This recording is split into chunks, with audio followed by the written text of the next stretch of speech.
Hello everybody, welcome to the Powertools vlog. Thanks for tuning in again. We have with us two amazing pastors, Pastor Debler Snell and Pastor Myron Edmonds. Pastor Snell pastors the First Church, Seventh-day Adventist Church in Huntsville, Alabama. And Pastor Myron Edmonds pastors the Grace Community Seventh-day Adventist Church, formerly known as the Glenville Seventh-day Adventist Church in Cleveland, Ohio, right? All right, so thanks for being on with us. We're just going to be covering change management today, or taking your church through the process of change. You might have gotten to your church or to your district with a vision from God as to what you believe He's calling you to do, and you share this vision with the people. You're excited about it, and then you start to realize that there are challenges along the way. And both of these pastors have done an amazing job, by the grace of God, leading their church through the process of change. And I'm sure that you've had experiences, ups and downs. So we just want to get some insight from you guys on what that has looked like. So let's start out first with, when you got to your churches, what did it look like, and what had God placed on your heart? Well, I was fortunate. Once I came here in 2010, First Church has this amazing history. It's been a strong church. But one of the things that I can kind of say with freedom is that it had kind of become a little bit insulated. And there wasn't really a strong outward focus or a strong sense of mission. Because there's, sometimes we struggle to make the distinction between a full church and a growing church. And I just think that was one of the things that we had encountered. And so a part of our initial assessment was to try to figure out, how do we regain and just really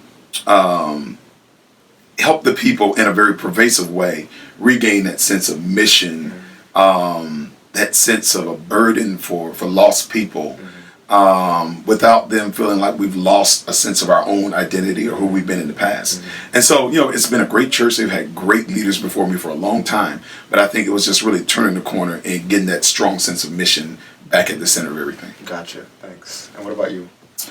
First, I need to say this. I'm just glad to be on here. This is awesome. Especially with you fine gentlemen.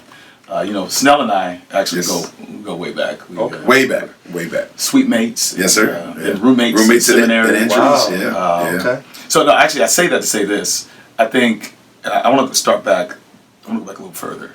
So, even before we got to our churches, I think both of us, given our family upbringings, as well as some of the mentors that we had, I think, and starting off in South Central Conference, there was always this strong sense of focus on evangelism and mission, as Pastor said. So the juices that sort of flow in our blood are, really just centered around just trying to see people saved. When we first came into this conference, in the old days, you had to get up in workers' meeting and you had to report on how many baptisms you had and so forth. No zeros. No zeros. And, although that's not really in vogue anymore, it almost borders on the line of harassment and shaming. But I will say this, that the culture we came in was a culture where at least evangelism was nurtured to the place that it became a core value of mine. Growing up in my family, it was a core value in our family, etc. So when I entered into ministry, I entered in with sort of this passion of seeing lost people saved. So, when we show up to our churches, whether it be First Church or whether it be Grace, this is not just a professional type situation where we're just trying to get a job done, so to speak. Man, this is who we are. Right. And so we're bringing that to the table when we're trying to bring out these churches, bring about change in these churches. So, especially for me, it's not just Grace Community. Every church I've been to, I can't say that I've ever pastored a church when I got there. They were open, fully, to being totally consumed with mission. Gotcha. There has always been a need. Would you agree with that? Oh, yeah. When we had to sort of massage them into sort of mission focus. And so I would even suggest that anybody who's watching, if they are pastoring a church where they walk in and the saints are just ready, let me know where that church is. Let me know where it is. So there's an experience that came with that. And if you don't mind, I just want to jump into that. And I know Snell can probably tag along. So when I first got to Glenville at the time, Glenville very much like First Church was sort of the mother church of the conference. I know there's Oakwood here, but really First Church is First Church there. So sort of the flagship church of the conference. Glenville is the same. But when I got there, I think this is the contrast maybe. Glenville is like, it was dying. So in my perspective, I was thinking, man, they're dying. They want, Right. to get back. Now, what they wanted to get back to was not necessarily evangelism and mission. I think they liked the idea Right. of evangelism and mission because of the prominence that it helps them to return to. The glory days. Yeah, Glory yeah. days. When you're a church where, absolutely. When you're a church that C.D. Brooks is pastored there, H.L. Cleveland, Starks, and the like, and all those names, those churches begin to get sort of a swagger about them. Yeah. You know, that we are such and such a church. Yeah. I imagine you can find that anywhere in the major Of course. cities. So, Yep. what I interpreted as commitment to mission initially was really a commitment to return to prominence. Mercy. So we had 4 years where I had a honeymoon and I had no opposition. And then when we sort of started trying to turn the corner a little bit and enacting some change, I think that's when all hell kind of broke loose, so to speak. Sure. Yeah. You got a 4-year honeymoon? A 4-year honeymoon. All right, we need to talk about that some other time. Whole nother podcast That's a right there. Yeah. But I think the one thing though that's really essential in what he said, like if you went to most churches and you allowed them to, or you asked them to define success, they would probably just look at things like music and maybe attendance, The service. how we're doing with our kids, and how well the food is cooked during fellowship dinner. Like, I mean, very few churches will have at its core like this this undying passion, you know what I'm saying, for lost people. And so I just think that, when you come in as a pastor or just a church leader with a burden for mission, like there's just going to be this, lack of congruency from the beginning, because like the thing that you deem as essential is the thing that the church is not really deeming as important at all. And the one thing that I can say that, like, when you look at what a church celebrates and what the church complains about, you find that where their priorities Their are. values, So that, like, when you look at, the complaints, that you'll get, it's about music and about this, and you're not singing enough hymns and the volume and so on and so forth. But the crazy thing about it is I've never had a church say, yo, pastor, Never. we've not won enough souls. That's right. We're That's not right. engaged enough in the community. That's right. We've not really been about, winning young men and young women. Like, that's just never been a complaint that I've gotten. That's right. So, like, in ministry, you can go for losing 40 our young years. people. Are we losing our young people? Yeah. Because the things that you would do to kind of engage young people are the things that kind of the established body is offensive to. Right. So, like, you can go your whole ministry and never, really win people and never really be effective in impacting your community, and you won't hear a peep about it. Right. From the church at large. Mercy. Yeah. Wow. So what did the initial journey look like when you started to create change or to kind of shift the focus of the church? What was that like? So what I'll say this, generally speaking, I'm saying generally speaking, I'm sure there's some exceptions. There's always a story about a guy who just pastors a church from hell where everybody is just against the work of God. Yeah. But generally speaking, Not that any churches are from hell. Yeah. Right. And I'm saying right. Point of order.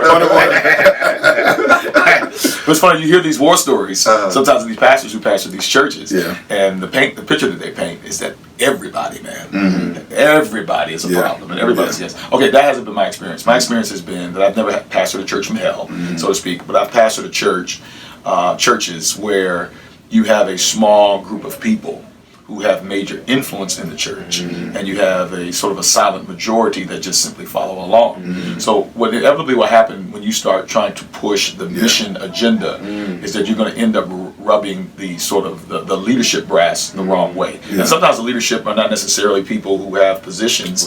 Sometimes they could just be just influencers. So let me just a quick story about this. I remember I get to a particular church, and when I get there, I was told by one of my mentors that the way you handle an Adventist church, man, is you need to appeal not only to the Word of God, but you need to appeal to the Spirit of prophecy and appeal also to the church manual. By the way, I just want to say this to young preachers. I mean, you have to know that stuff. You're gonna pastor an Adventist church. That's right. That's right. You got to know what people know, what they understand. So, Mm-hmm. in understanding that, Pastor Snell, I go in there, and in my first board meeting, I get up and read from the church manual on the purpose of the church board. And in there it says the purpose of the church board is to plant evangelism in all of its phases. Right. So I read that, and when I read that, I said, this is what I was told to do. It said, take an action from the church board that from this day forward we're going to make evangelism the number one priority of our meetings, our agenda, etc. Sure. Now, in that meeting, man, at the time, one of the key leaders, I can't even be too specific, stood up and basically said, that's not the business of the church. And the silent majority, essentially, what we were saying was making sense to them, but they followed him. They didn't trust me. I'm new. I may not be there very long.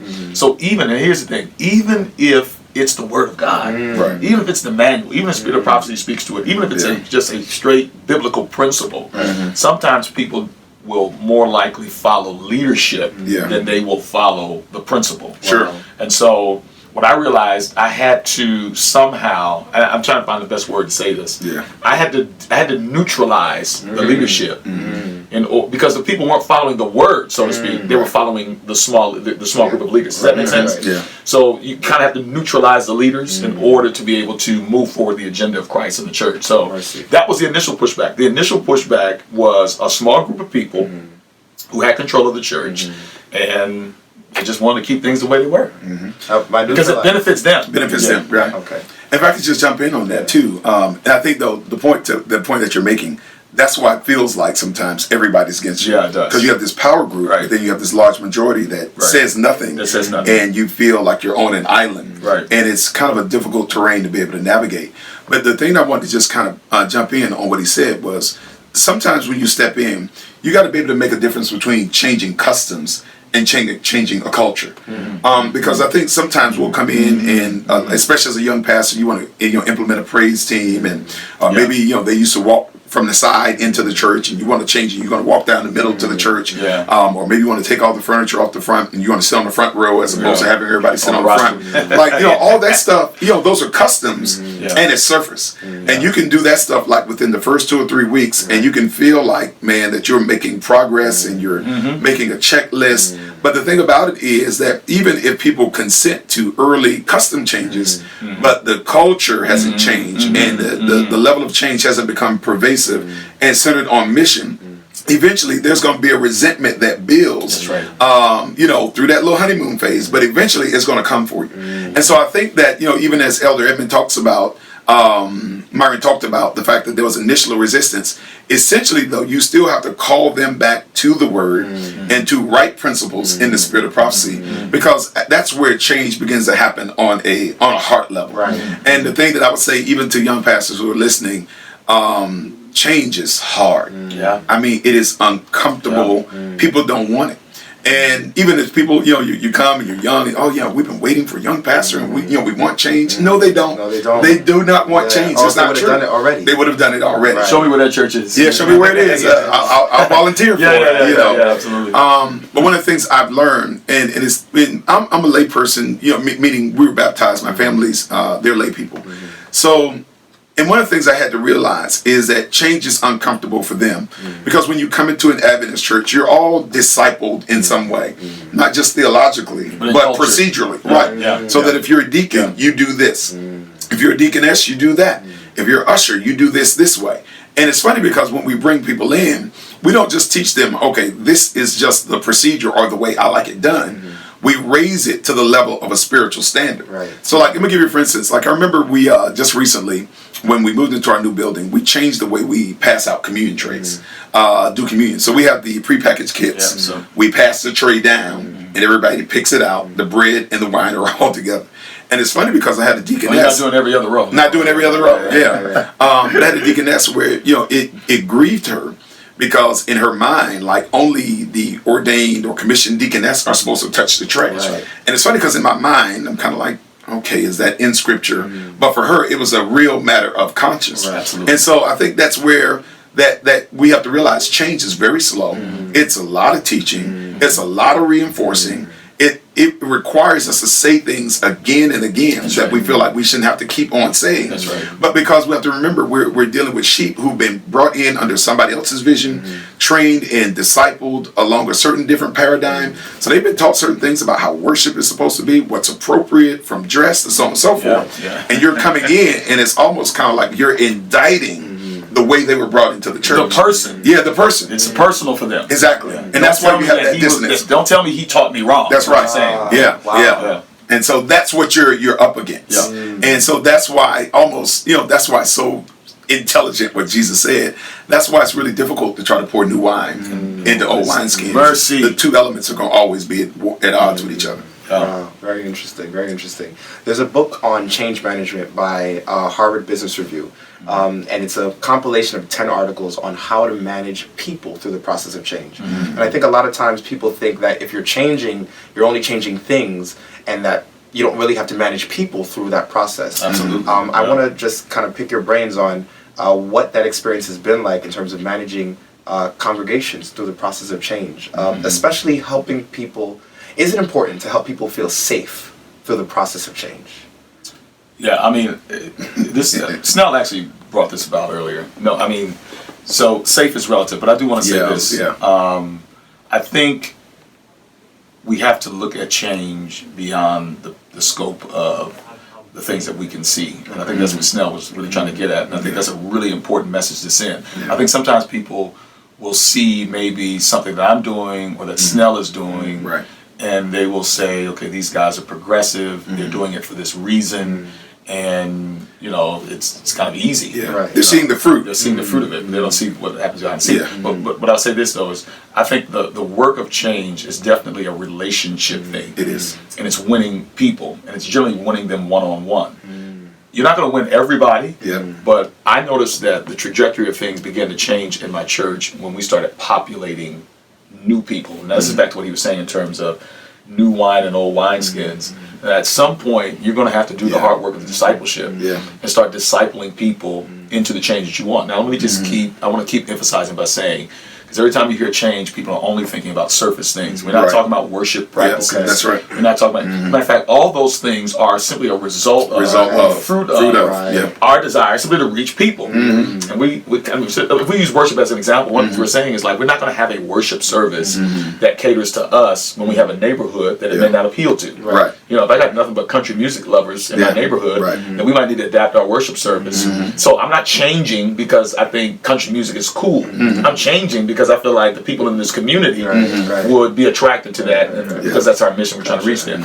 But that can only happen on a relationship level. When I was working on my doctorate, the thing that I realized when we were creating sort of my project was that in order for me to bring about change in the church, I had to create and disciple new leaders to embrace that. Yeah. Period. Yep. Now, I'm not saying that I have seen minds change. Sure. Yeah.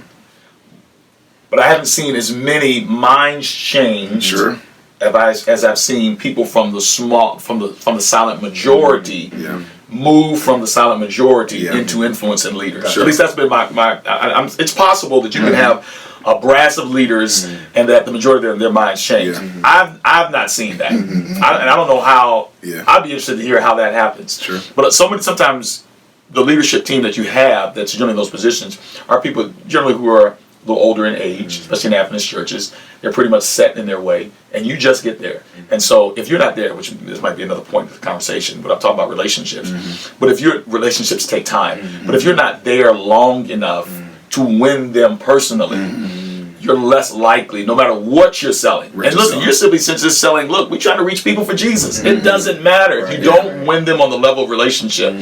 So I'm just saying that to say this. You look and you'll see preaching. You'll look and you'll see the website. You look and you'll see the Facebook ministry. But what happened behind the scenes was hard relationship labor. I still visit. I'm still going out to lunch with people. That's right. I'm still going to members of basketball games and graduations and birthday parties.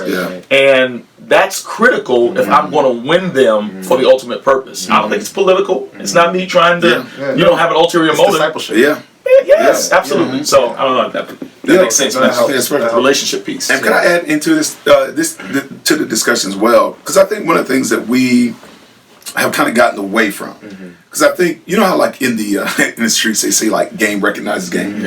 I think in the church like the anointing recognizes the anointing. So like even so, say folk that are like maybe older in their approach or methodology but they are truly spirit-born people. That's right. When you come in and you establish yourself as a man or woman of God, That's right. That's a right. man or woman of prayer, That's right. And it's clear that whether it's through your interactions, through your prayerfulness, through your sermons, that there is a dying to self. Absolutely. Like those folk, even if they're not really down with it, they recognize that. They respect it. And they'll roll with it. Yeah, And I think that one of the things that we've done a little bit too much is, we kind of take examples from that church or the manual or this book and so on and so forth. And I'm not against that. But I think one of the things that we don't do enough is put our spirituality on the line and say, no, this is the vision that has been breathed into me by God. This is what the Lord has said. So that, your leadership is not, all right, I'm kind of seeing where the wind is blowing. I'm not necessarily trying to build a consensus from the beginning. My first point of reference is to communicate this is the will of God. And at the end of the day, there's nobody that can do that in the church except for the pastor. That's right. Because God, he doesn't speak through committees. Like when you look at that story of Miriam and Aaron, they were like, man, listen, doesn't God speak to us too? And God was just I talk to you in visions and dreams, but to the leader, I talk to him face to face. And I just think that, because if you just go from a linear standpoint, I read this in a book, or I saw this church do that, or it was successful over there, there's always a counter argument to that. Absolutely. There's always an other side to that equation. But I think the one thing that can't really be argued is like, no, this is the will of God for us right here, right now in this season. And I think one of the things that happens is when you're willing to do that and things bear fruit and God blesses and God moves and God provides, what that does is it builds your credibility in that church or in that context to where, not to say you won't ever be opposed or people won't ever question, because they questioned Moses all the way to the end. But it does kind of grow your ability to communicate and not have to go through the painful mechanics of trying to win every single individual, but to just communicate the vision of God and call people into alignment with that. With the word. I hear that. So speaking of Moses, pastoral ministry can be very lonely. It can be isolating. And when you are facilitating change, it can seem even more so. And we saw with Moses, he got to the point where he struck the rock. What do you have to say to pastors who are close to striking the rock? Like, they've been pushing, they know that God has laid this on their heart, they feel isolated, they feel overwhelmed, they're not seeing the fruit that they want to see. It's challenging. What do you say? So if I could jump in and say this, I think that one thing, and none of us are perfect in execution on this, but I think where I'm trying to grow with intentionality is to just be process driven, not outcome driven. And so one of the things I was trying to say the other day is not that numbers are unimportant or that they don't matter, but I don't live and die with them every day. I'm committed to certain processes of, doing certain things, and the joy is in the work itself. Create the conditions. Right, yeah. And so I think that, when you're process driven and not necessarily outcome driven, because the bottom line is that sometimes the outcomes are they're not favorable. And if all you do is look at, the statistics or the growth or so on and so forth, I think there can be a maddening element to that. And you just never really find contentment and joy in just doing the simple things of the work. And I just think you kind of touched on it. He and I, we've been walking together now since 1999 through seminary, so on and so forth. And I've been blessed to have a circle of friends. It's so funny, it's unfortunately it kind of gets smaller the older you get a little bit. But, where you're able to talk and share and pray and just take off the hat. I think that's really essential to like just being able to manage the tensions over a long period of time. And then I think too, just really in making the investments in home so that you have a place to retreat to, that you like. I like going home. I can't wait to get home, but it's only because you make those investments that allow home to be a place that you love to be. And so I just think that, having those priorities in place, I think it helps the journey become a little bit more bearable. I just think when you obey God, let God work stuff out. And I say that especially within the context of how Snell was talking about being committed to the process and to the conditions.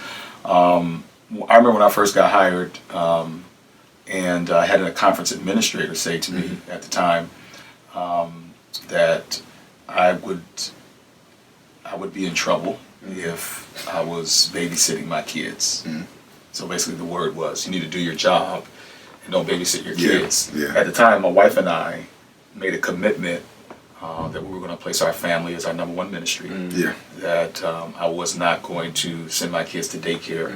So I'm getting to this idea of, you need to be committed to a process. You need to be committed to various conditions, and those conditions are not always what happens in your church. I think they're conditions that are based upon how the balance of your life is set up. And so I was told at that time by this administrator that if I do that, I would not be successful. That in fact, that I probably would experience some punitive judgment that would come from him. And it was not to be tolerated. My wife and I, we just kind of made up our mind, because God told us this is what he wanted us to do. So we just kind of made up our mind, this is how we were going to order our lives, man. And everywhere I went, when I was pastoring this church, at the time, I had 2 little babies, 18 months apart. I was taking my kids with me everywhere. I was taking them everywhere. I was still working hard, you know what I'm saying? But I was taking care of my kids. These are conditions. I think part of the conditions are having your family life in order, having your personal devotional life in order, doing the behind the scenes work in ministry, planning and execution, and so forth and so on. But the only thing we like to talk about is vision casting and preaching, and etc. And I'm saying, man, I saw the results of God still come to pass in my ministry, even though I made up in my mind that one of the conditions or processes that I was going to be committed to was taking care of my family, was looking after my children, making my wife first, etc. So a lot of times when we talk about bringing about change in the church, it goes back to, what kind of person are you? Because at the end of the day, if you determine that you're going to follow this vision that God gives you, inevitably it is going to receive opposition. Inevitably it's going to receive threats. Inevitably it's going to receive anything that's going to try to stop. Because honestly, you're not just trying to do something cool. I just want the kid. This is not just a cool thing about your personal success. There are people that God is trying to rescue from hell. And I actually personally believe that part of that is how I order my life with my family. That's how I take care of my health. That's how I handle my business in the church, etc. That's all the process that I'm committed to. And what I've learned is that, listen, if I'm committed to the process that God told me, that he is going to make himself responsible for the success. And then he has done that. And that has appealed well. Because at the end of the day, you cannot sell something to people if you yourself are not that person. And being that person is critical. Can I just say one thing before I wrap this up? Snell pointed out something earlier, and I know we moved past it, but I want to just go back to it just for a second. Go ahead. One of the things that Snell had brought out was the importance, especially going in early to a church, and that's establishing yourself as the courageous and spiritual leader, and not the conciliatory sort of relational, collaborative one. Now we were taught differently. We were taught essentially when you go into a church, essentially just make a bunch of friends. You know what I'm saying? Build relationships. Be liked. That was the message, right? Be liked.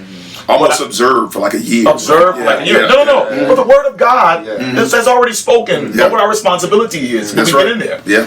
And if he's going to make himself responsible for the success, when I go in from jump, I am going in for one purpose, and I'll just end it right here, and I'm sure you can jump off on that. My main purpose when I go into a church is to establish a high level of spirituality. A high level of spirituality. And so that may mean that when I go in out the gate, we run a revival. Not waiting a year later. That means when I go in at the gate, when I got to Cleveland, man, I had all my elders, 6 a.m. in the morning. We're going to have prayer.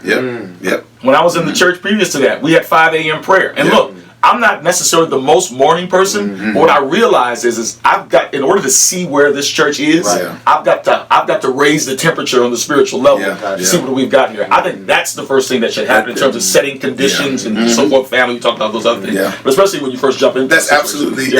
I can't overstate it. I can't say it any better. So like one of the first things we do is we do like a 40, 21 day period of prayer and fasting, where we come together at 6 a.m. in person, call on the name of the Lord. Because like when he talks about raising the spiritual temperature, that's so key, so essential. Because like in a room, when the temperature is a certain level, certain things can't grow. Certain things can't survive. And see, there's certain things, so like in this room, if they cut the air off and it filled with moisture, mold, mildew, all kind of ugly stuff grows. But when the temperature reaches a certain point, they just can't thrive anymore. And that's why there's certain things that thrive so easily, have become so commonplace in our churches, because the spiritual temperature just is not high enough. And I think that's critical to, being able to move a church through change. The other thing about just surviving the journey is I think you have to think marathon and not sprint. So like if you're just thinking, let me buy my time, do what I got to do to get through the next 2 years or get to the next spot, then again, you will just make those surface changes so that you can take pictures and put it on Facebook and it looks successful. But you haven't really done the heavy lifting, and you have not really done the groundwork that's going to allow change to really take place beyond even your time there. So, and the other thing is, I just think you have to manage expectations, because like one of the things. So, my first, I talked about my time in Mississippi. When I got to my one church, my big church had about 23 people. The other church had about 7. And again, part of it was just inexperience, growing into my own anointing, finding out who I was. But man, it's funny. It took 4 years to move that church from about 23 people to about 50 people. The smaller church went from about 7 people, and man, on a high day, we'd get like 30, 35 people. And it's funny because like in my expectations, like you come out of seminary like a bottle rocket. We just about to take this city. And it's so funny, like my first board meeting, I'm like, we just gonna pound the pavement. We're gonna hit it for Jesus. And they're looking at me like, well, let us know how that works out. It's kind of how said that. Right. But it's funny because you move that church from, I guess 23 people to 40, 50 people. And over 4 years, it feels like nothing. It feels like, why am I even here? Like it doesn't even make a difference at all. But one of the things that I had to do was like adjust my expectations based on context, the church history, the things that had kind of preceded it. Because it's crazy, because the same things that we're doing here, you take them to Lexington and they have a whole different outcome. Or you take those same things from Lexington and bring them here. And he and I talk about that all the time, because you develop kind of your own pastoral system. So like a football coach has his own system, and they're brought in because of a system. But a system that only yields a certain result in one place can yield a whole different kind of result in another place. But that's why, again, you've got to be able to modify your expectations. And again, be driven by the process, not just the outcome. Again, God will make himself responsible for the outcome. Because again, you can just do some stuff, and if it's just about appearing or just perceptions, then eventually even the members will see you as fraudulent. But you got to be willing to do the heavy lifting. And again, I just can't overstate, it's just hard. You don't always see rewards right away. So again, we want to see stuff happen right away.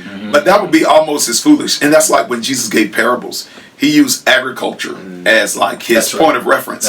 So like expecting like everything to just blow up and just turn around right away, it's as foolish as like planting seeds today and hoping to get a harvest tomorrow. And you probably still don't feel like things have blown up. Like, you talk about managing expectations. Somebody will look at Snell and they'll say, man, he's there. But in your mind, it's just like, dang, man, when is it gonna really happen yet? That's right. You're still winning. And so, but so even when you plant a seed in the ground, this is a perfect analogy for change. When you plant a seed in the ground, you don't see anything for a long time. But like all the work is happening underneath the surface. And so like even when you talk about change and dealing with people, like when you're pouring into them, and you're developing and you're discipling and you're reinforcing and you're saying it over and over again, you don't see anything for a long time. I use with my interns what you said in your sermon that came in a couple years ago, after 3.5 years with Jesus, how like he's been pouring in them. They've been sleeping with him. They've been in the same place. My kingdom is not of this world. And then right before he ascends, they're like, okay, are you going to give us the keys to the kingdom at this point in time? And it's just like, it takes certain things a long time to become a part of people's DNA, for it to become hardwired in their souls. And so that's why Bill Hybels in that book, Axiom, he has a chapter and it's entitled Vision Leaks. And basically like, there are just certain things that it's like a balloon, you fill it up with air, but it just slowly leaks out. And in 2 days, it's right back on the ground. And that's kind of how it is dealing with people. So like you have this vision retreat, weekend, whatever it is, you lay it all out. Everybody affirmed it and said amen. You're feeling pretty good about yourself. And then you get right back to next week. And they go back to doing it the exact same old way. And so part of this thing is that you have to repeat and reinforce and repeat and reinforce. And the kind of the way you know they get it is like when you're saying it again, they're kind of wording it, mumbling it almost in disgust. That's when you know they got it. Gotcha. Because at the end of the day, it's why you have to do communion rehearsal every time. Because every time it doesn't change. People will always deviate and go off on their own way. So it's just painful. It's slow. And I guess you don't see results right away. But then I just think you have to be able to endure and be willing to navigate periods where just everybody doesn't like you. That's right. It's just hard. And, and if you're in it to be liked, That's right. it'll run you right out the door. You'll be putting in your resignation. Or to feel successful. Or to feel successful. Right. So it's just hard and it's difficult and it lacks a sense of, it's not rewarding every day. It is a grind. Like there are these, peak moments where man, praise God. But like in between that, it is a grind and it's a heavy lift. And so that's the one thing I would want to say. It's just that be prepared for a grind. And because you just don't see fruit right away. You have to. I think another thing is I think sometimes it's like people are not very, leaders especially or pastors are not very clear on what the win is. Yeah. Like, so I mean, you have this vision or whatever, and you're like, so how do I know when I'm successful? I think kind of what we're saying is if all you are trying to have is a church that blows up, Right. then you're probably always going to be disappointed. Disappointed. Crazy thing is man, there was a pastor I was reading about not long ago, mega church, committed suicide. There was a pastor I was reading about not long ago, I think somewhere in Tennessee, very thriving church. I could call the name, but I won't. He stepped down because of exhaustion and because of depression, etc. I'm saying it's just like you see movie stars and whatnot, or celebrities, or the basketball players. And a lot of them, they've not clarified what the win is. What they've been chasing for is really acclaim. What they've been chasing for is a false view of success. And so what I constantly have to do, I'm not saying that I'm over this or that I'm there, because I think all of us to some degree want to see the church blow up. You know what I'm saying? We want to see more members. I mean, I'm not going to sit here and lie to you and say, I want to pastor a small church. That's not what you signed up for. No, that's not what I signed up for. But at the end of the day, man, getting back to the Word of God and using Jesus as the quintessential leader of what should happen. And that's that Jesus, man, discipled people, and the win for him was seeing people who reflected his image. Now, see, that's why it's a marathon. Because the church can blow up. And your folks still be unconverted. True. Or they are themselves buying into the false idea of success. Like I've got folks now, and sometimes you can use it to your advantage and sometimes you can't. That's a whole other conversation. But there's some people, like when you're trying to raise money for something, we're a building project, blah, blah, blah. There's some people, man, they want to see the building built. Not because, man, they want to see lost people come to Christ, or they want 7-day-a-week ministry, all the stuff that I've been saying. They want to get back to prominence. They want to get back to prominence. And I'm saying, like, even throughout the process, we've got to be careful that we don't fall back into the false views of success. But we're constantly preaching a message of spirituality, man. I mean, that's critical, I think. And see, the reason I think that's so critical, so even when you talked about the church blowing up, see, that's based upon like a crowd. And a crowd is fickle. I mean, they move and they migrate to the next thing. But so in terms of that pervasive, long stretch, so again, getting back to our initial point of moving a church to having evangelism as a core value. That is a long process of like getting people to realize that that's not the pastor's job, but this is our responsibility to almost preach and teach and model into their DNA that evangelism is critical to my disciple. And if I don't have this burden, then maybe I'm not really a true disciple. That is a long time coming. Because have you reached that goal yet? No. Have you apprehended? I have not yet apprehended. No, I press. So that's why I won't say I'm successful. Right. In that sense, you got to guard yourself against that. You'll fall into it. So I mean, I think that's where So if that's a metric, what percent of our church that have we grown into soul winners that take it personal? That's right. If nobody gets baptized, That's right. Who are really burdened that is a long time coming. But I think if you can do that over a long period of time and stay committed to that process, I think the outcomes they'll exceed your expectations in a lot of different ways, and you'll get the numbers and you'll get the results. But you got to be loyal to the principles of sowing and cultivating and dunging and doing that dirty handwork before you just try to grab fruit. Gotcha. So can I give a caution? Just a caution. Sometimes when you're trying to bring about change, the process of change, man, is so taxing on you personally. It is, yeah. It's taxing on you. It's taxing on your health. It's taxing on your family. Yeah. It's stressful. Yeah. To the place where you can be discouraged, obviously, but you will begin to. And a lot of times in our churches, you'll start turning inwardly. Yeah. I'm talking about in terms of your focus at church. Yeah. One of the prevailing arguments against moving the church towards mission is we've got to get ourselves together. Right. So what I'm saying is this. So here's the caution. So you're out there and you're trying to do all the work that Snell's been talking about in terms of changing hearts and minds and getting people to take it personally. Yeah. And you see that thing takes time. Right. Sometimes even your most faithful leaders, you'll see them. I can only imagine how Christ felt. I mean, Christ had the 12, the 9, but he really had the 3. Real talk, he had the 1, John. Yeah, John. I mean, you get discouraged. And my wife, she's like, man, you take things personally too much. I had one of my key leaders the other day. He said something, and I was just like, dude, I've been here for 8 years almost. Yeah. Like, you still talking about that? Yeah. It's discouraging, man. It is, yeah. And so then you begin to want to say, you know what, hold up.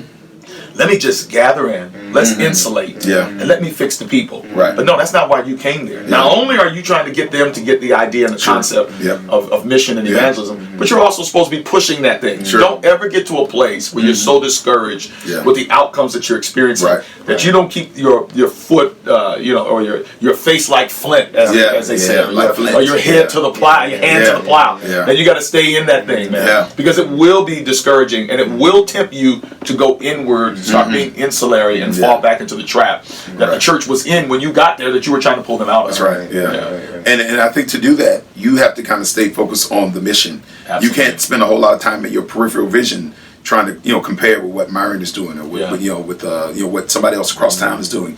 You got to be faithful, to the mission that God has assigned you to do. And I think sometimes in Adventism, we get caught, almost systematically spending too much time in our peripheral vision as opposed to having that laser focus on what really matters the most. Absolutely. Right. So we can't chase what other people claim.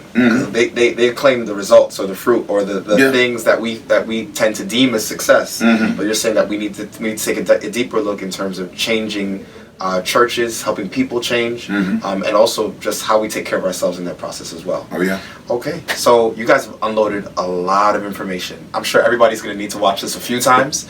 I know I will.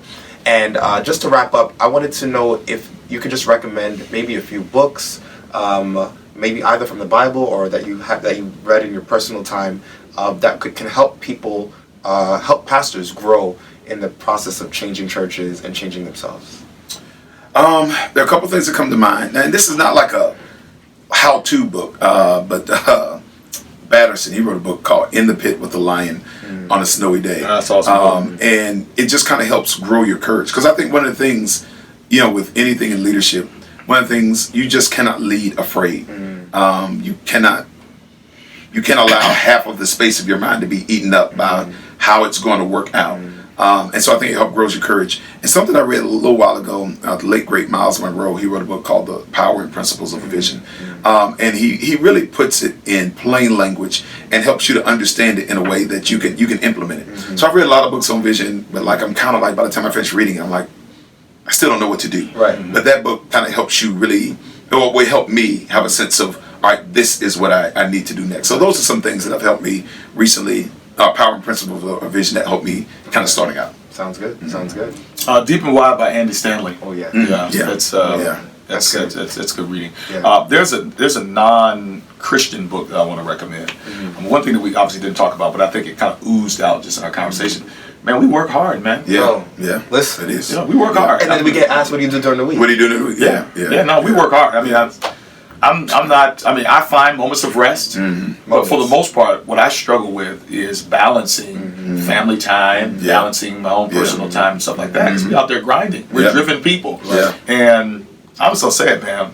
There's a lot of people out there, and they're upset with whatever results they're getting. They're not working. There's a book called 10X. It's called the 10X rule. And the whole principle behind the book is maximum amounts of effort versus maximum amounts of results. I mean, there's just really no rocket science to this. You add the Holy Spirit to that, and some amazing things can happen. But man, you got to go to work. It's the work. You got to go to work. You got to go to work, man. Okay. All right. Sounds good. Pastor Myron, Pastor Snell, thanks again so much for sharing with us. Make sure you tune in next time for the next Powertools vlog. We're going to be releasing another episode coming out soon. So take care. God bless you. God bless. Peace.